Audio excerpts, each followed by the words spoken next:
Hi, X. I have a mission for you. I left something at the Maastricht space station. It might be a little dangerous, so be careful and good luck.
Okay, ROG Phone 7 and the ROG Phone 7 Ultimate, these are the most powerful phones on the market right now. These things are stacked like you would expect from ASUS's ROG line.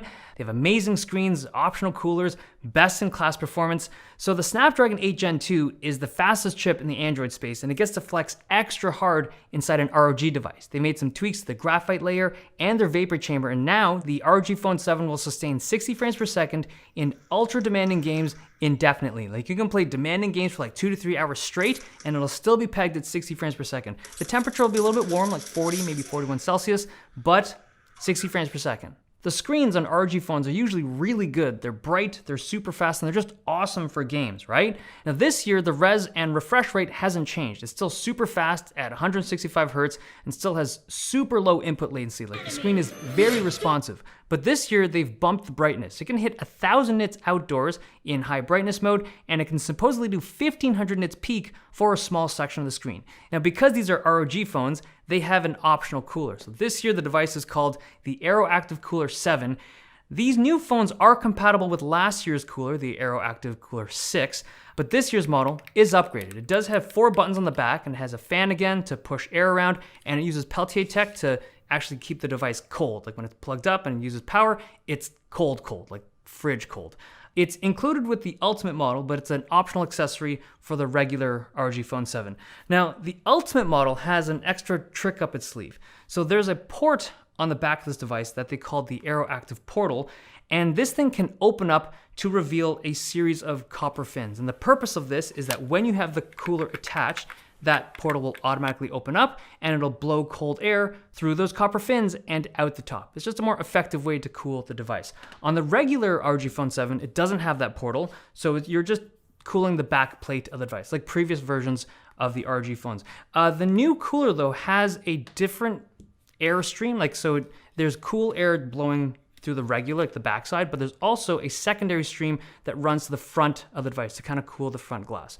It is effective, but it's a pretty chunky device, and I think it's a fairly large ask to get someone to be like, hey, cool your phone with this thing that's the size of another phone. But it does have an extra feature this year. So now the AeroActive Cooler 7 has a speaker inside, and they call it a subwoofer. I think that's a bit of a stretch. Like, it's not a subwoofer.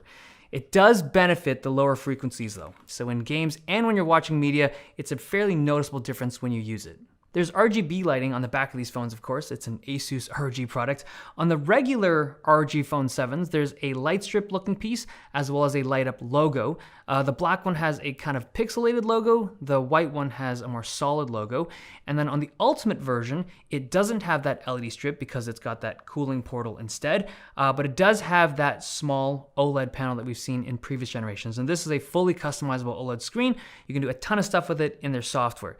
There's other software features that ASUS has added for gamers. Now, they've always had a slew of gaming features in their Game Genie overlay, but this year, I feel like some of these are bordering like cheats or hacks. So the first one is their background mode. So for certain games like idle games, you can have the game running, still connected online, and you can make the game be running macros and stuff while not actually in the game. Like, you can leave this game, it'll be running in the background, you could be browsing the web or doing something else, and it'll still run the game, clicking and doing things.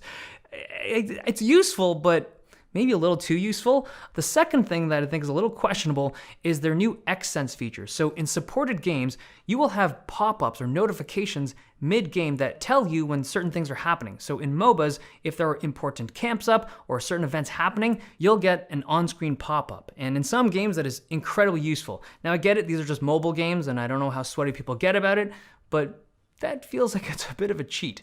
Okay, these both still come with a 65-watt charger, both the regular and the Ultimate. The rear-facing camera system is pretty much unchanged from last year and is a great system, but the front-facing camera this year is improved. It's now a better sensor, and I think the images just look cleaner on the selfie cam.